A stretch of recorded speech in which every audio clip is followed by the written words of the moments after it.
How's it going, guys? I'm going to start a new little series of tutorials today on spline modeling. This one's going to be a little bit different. I'm not really going to go for a full game asset from start to finish. It's just to show you some modeling tips using shapes and splines. There's a couple of different things we can do with these.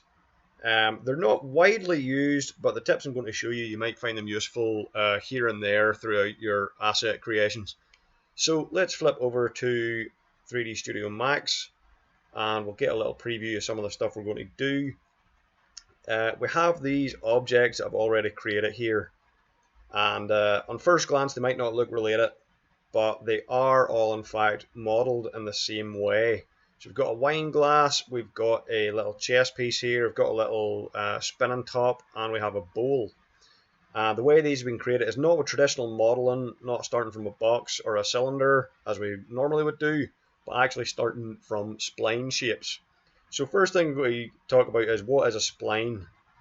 Well, if we come in our create panel over to this second little icon here, normally we'd be on the first, that's where your box, etc. is. We come over to the second, we have splines. We have this different list of options. So if I click circle here, for example, and I just drag out a circle, actually, let me just disable these buttons. Ignore that. Pretend that didn't happen. We'll talk about that later. If we drag out a circle or if we drag out a rectangle, we get these little shapes. And you can see they're just like 2D shapes. And what these are vector shapes that are essentially like the vertexes and edges of a 3D model. So what I can actually do is, say let's take the circle here, for instance. If it will let me select it. And right click on that, convert to editable spline. We can do editable poly, we can do lots of stuff with this, but for now we just want to convert to an editable spline. And we will see that in selection mode we have vertexes and we have splines, which is in this case edges, or segment, which is closer to edges really. If I click on this vertex, you'll see we actually have 4 vertexes on here. So just like a vertex on a 3D object, this 2D object can also have vertexes. And what we can do is we can move these and we can adapt them and do all kinds of stuff. Turn this from a circle into an egg shape. And we have these 2 handles as well. So we can select these little handles and then adjust that spline. So it can be a wee bit complex adjusting these. I'll show you how to do that later on. Splines are quite useful for doing certain things. When you're in animation, you'll generally make an object follow a spline. So for example, if I create a line, I can click and drag a line and I can make it curved and do all kinds of stuff. And if I had a little toy car or I had a character, I could make them walk along this line and follow that path. Likewise, if I had a circle, I could have, say, a bird flying in the sky, just follow that circle. If I had a little street scene, I could make a car go around a city block, just be following a rectangular path. Whatever it is, really useful for that. But let's talk about these guys down here and how we can model these. So what these actually have is a modifier on top of them called a lathe modifier. So a lathe in the real world is like a wood turning tool, and it's used for creating sort of cylindrical shapes out of wood, pieces of furniture, ornaments, things like that. And 3D Max has a similar kind of thing. So let me select, we'll go for the bowl here. So we've got a nice big bowl, and it looks like a solid 3D object. But if I go into my modifier panel, we'll see that it is actually a line with a lathe modifier on it. So if I go back to the line, you'll see the spline shape that this is actually made from. And again, it's just a 2D shape. But with that lathe modifier applied, we have a full bowl shape. So let's go ahead and we'll make something like this. Let's make a simple little tumbler glass. So I'm going to create a line. And what will actually make this really useful is if instead of working in perspective view, we actually hit F on our keyboard, and that'll put us into the front view.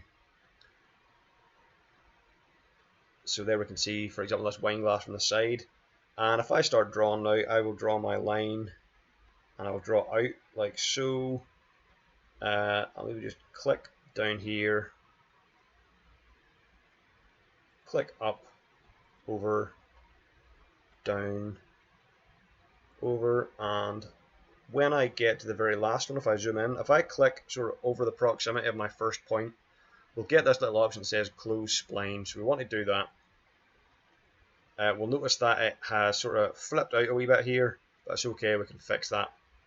This isn't the final shape we're going to go for. This is the rough preliminary shape that we'll tidy up and fix. So what I want to do now is I want to right click and convert this to an editable spline. And then I'm going to go into my vertex mode. If I can find my selections here.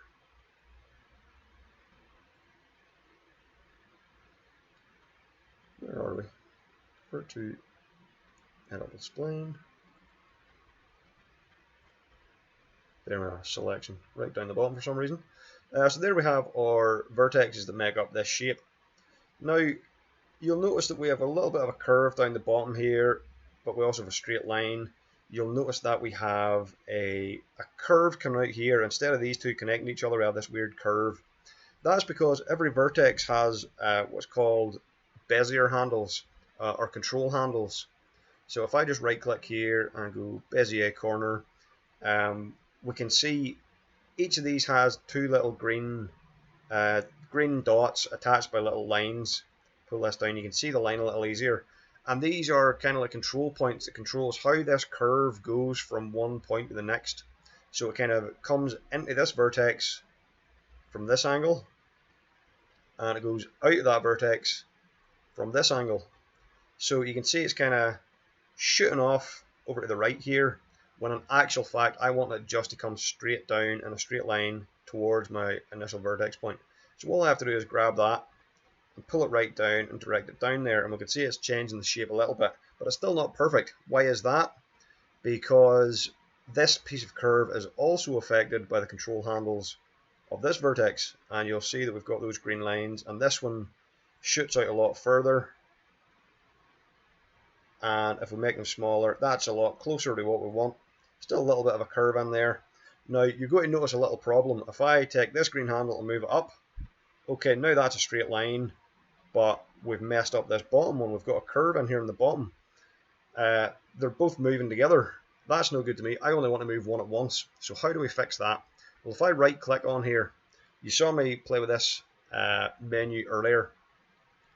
We have these options: Bezier corner, and smooth. Now, the ones that are going to be most useful to us are Bezier and Bezier corner. Bezier corner. At the minute, it's Bezier. Bezier basically means that both of these little green dots will be in a straight line with each other through the initial vertex. And if we move them, they both move at once. If we right click and choose Bezier corner, now the magic happens. We can move these independently of each other. And that's what we want to do. We want to move these so that they are pointing where we want them to go. And we'll do that for all of our pieces. And we can actually move these. We can grab them and move them.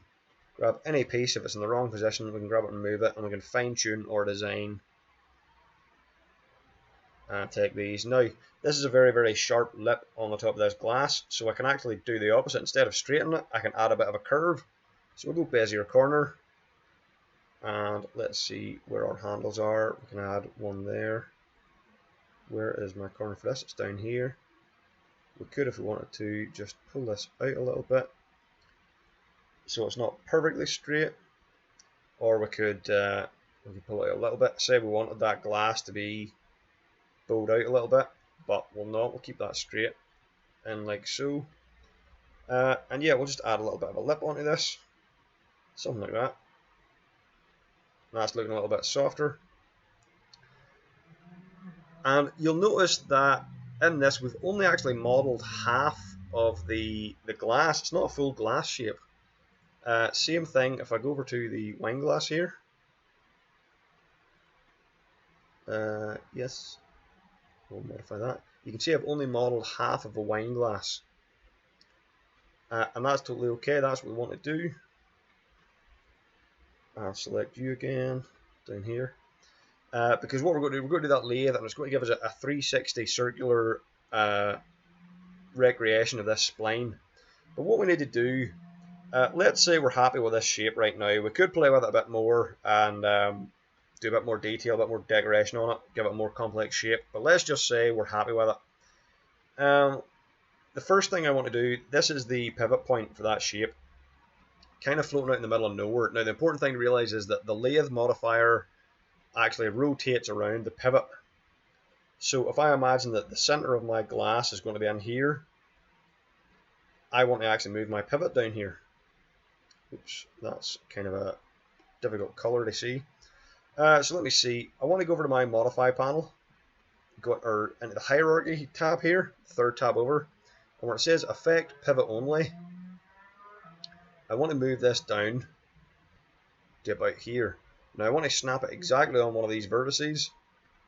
So what I want to do is activate my snaps toggle, and I want to right click this and make sure that the vertex option is checked so that my mouse movements will snap to different vertices. So you see there, it'll just snap right on that point.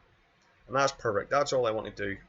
At this point, I can turn off my snaps toggle because it can get in your way if it's activated when you don't want it.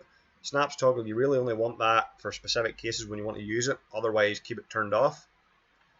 And then we can turn off this effect pivot only. And we can go back into our modify panel or whatever. And now that pivot point has been placed down here, we can use our lathe modifier and turn this into a glass. So I'm going to hit P for perspective mode, P on the keyboard. And you can see there we've got our little spline shape. And what I'm going to do is I'm just going to move this guy just out a little bit away from my wine glass so I've got enough room. And I'm literally just going to go to my modifier panel here. I'm going to scroll down to where it says lathe, L-A-T-H-E. And there we go.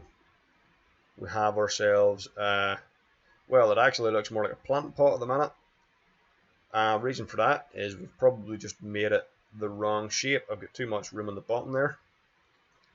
But we can fix that easy enough. If I just click down here, below it on the modifier stack, I can, whoops, click back there. If I go back into my sub selection mode, I could grab these guys and just shift them over a bit to make this a taller, narrower glass. Deactivate that and go back to our lathe modifier.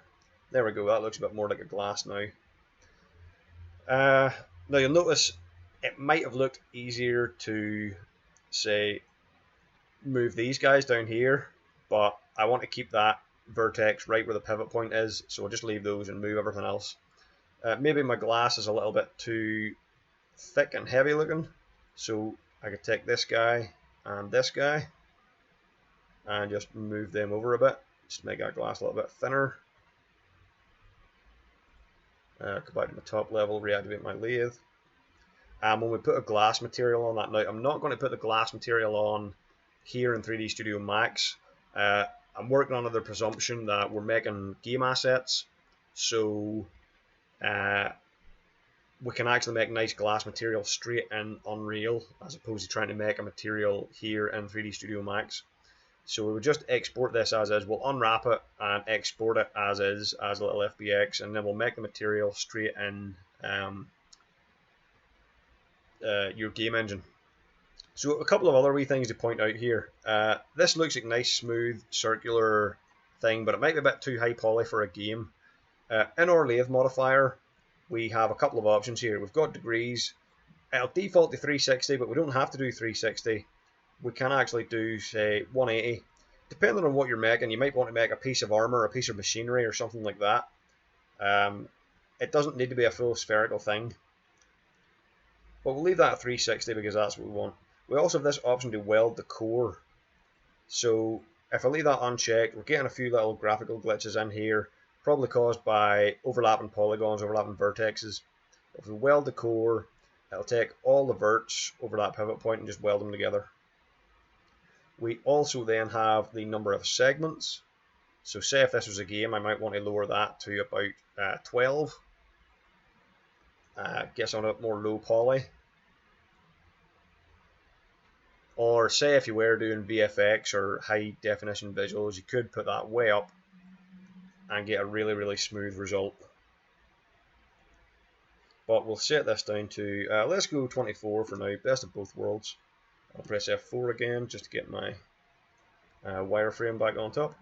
That I think is pretty much everything we want there. What we could do, another option you have, is we could add another. Now, I'm not going to right click convert this to editable poly, because if we do that, we no longer have access to the line and the lathe modifier. So I'm going to leave that as is, and what I can actually do is add a modifier, an edit poly modifier, and this will effectively do exactly the same thing as if we had right clicked and convert it to an editable poly, but it still gives us the control where we come back down here. And what we can do is we could, if we wanted to, add in more geometry here, make it more complex, but we can also play with the smoothing groups. Let me see if we hit on our polygon mode. So say we don't have any smoothing groups here and we want to smooth it out. Let's say, for example, if I select all of these guys, you'll see that when we put the lathe modifier on, it will have some smoothing groups applied to it. But if you want to change them by adding an edit poly modifier there, we can change our smoothing groups. To show you just what I mean, if I clear all the smoothing groups, hit F4, with no smoothing groups we get this sort of solid faceted look. But if we were to select all of these polygons, put a smoothing group on, they're nice and smooth. And you'll see there the ones on top that I didn't smooth are still kind of faceted. So yeah, that when we've made our shape, what you want to do is, again, you don't need to convert an editable poly, but what we could do is we could then just add an unwrap UVW onto it. And even if we're making the material in Unreal, making a glass material there, we might still want to unwrap this. So just the usual stuff. I've done plenty of unwrapping in my other videos. I'm not really going to go into detail on this at all. But we could, why are you not selecting?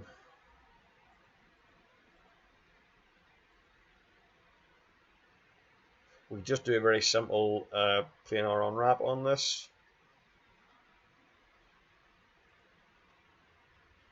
Let me see. Have I maybe? I think I'm still on sub-object mode here. Let me trash that. So you'll notice my polys weren't appearing there. So if I go into my edit poly mode, is there something wrong there? Yes, because I was still in Polygon sub-object mode, my UV unwrap wasn't quite working correctly, so I'm just going to deactivate that. Hopefully now that will fix that without me having to convert this to editable poly.